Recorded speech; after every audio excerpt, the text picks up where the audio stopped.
Members of Congress, I have got some critical issues to address. And this touches on the question of the nomination and the 2026 general election. Let me start by giving some personal background. In 2005, I first returned in April.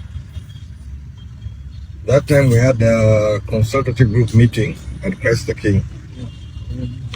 Immediately after that, I went north in May, and I stayed in Uganda for about 3 months, and then I went back to Zambia.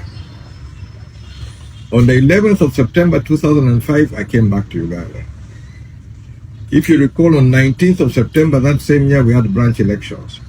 My branch elections were at Cultural Center. So that time the elections were at parish level. And basically from then, activity started. My father had gone to South Africa on the 12th of September.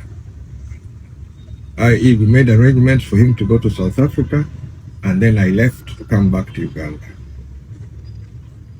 After the branch elections, I came back to Kampala, and then his health deteriorated as we entered into October. So, on the 10th of October, my father passed away. When he passed away, I was at the hospital with him, together with my mother, and there were others. But as he was passing, I made a promise to him. I was holding on to his left arm, my mother was on his right side, and there were other people in the room. But I made a solemn promise to my father as he passed. And what I told him was to let go and go with Jesus, because I will set the record straight. That record touches on the economic, the political, and everything to do with Milton Obote. So as we enter this 2026 election, for me, it is more than just an election, more than just UPC. It is much deeper on my side. And this is a solemn promise which I have made, which is not easy or possible, at least on my side, to withdraw from that promise. And that is where some people have misunderstood me, saying Akena has become so wild, Akena is ready to whatever. Akena made a promise. Akena has created avenues to realize this promise.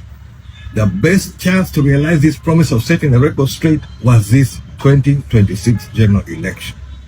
And that is why I am fighting tooth and nail to set that record straight.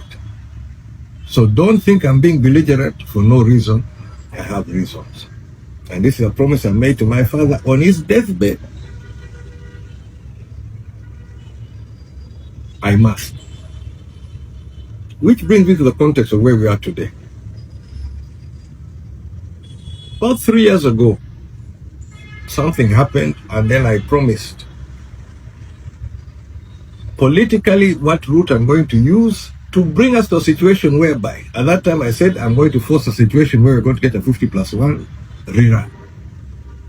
I'm going to create enough votes to create a rerun. That was 3 years ago. The work which we have done has given us a pathway to create that 50+1. That has created fear on the side of NRA.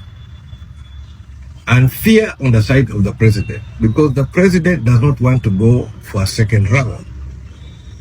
And for me, in this context, and the context of where members were concerned, I approached.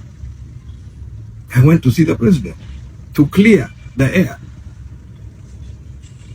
And what I got from the president is he's adamant that my contestation will weaken his position. But my contestation has nothing to do with him.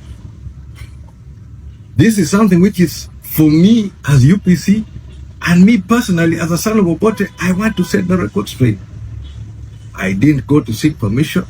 I don't need to get permission. What I needed was to be nominated. And after meeting all the legal requirements, there was no legal reason. The only reason why I have not been nominated to this point is political.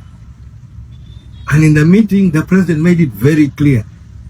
I will not be nominated because it will weaken him. But this is outside the law. It is more ironical for me as a son of Obote, who was accused of rigging the 1980 elections. Constantly, the same president said, Obote rigged, Obote rigged. And that was the justification for him going to the bush. This in itself should be proof. Should be proof to many that Obote did not rig. But what is taking place here is more than rigging. How do you have the chief executive involved with the electoral commission, involved with court, with clear issue of what they expect of UPC? So if you expect Akena to bow down, or else the threat which is there in court, which is why I also asked members of cabinet here and MPs, the threat in court is that they're going to give us a ruling which is going to make it impossible to run the party, to create absolute chaos. That threat was there. And that is the threat under which they're saying that I should agree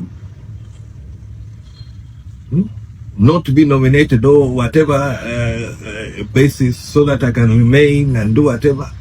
For me, I'm beyond that one. Where I've reached is beyond that one.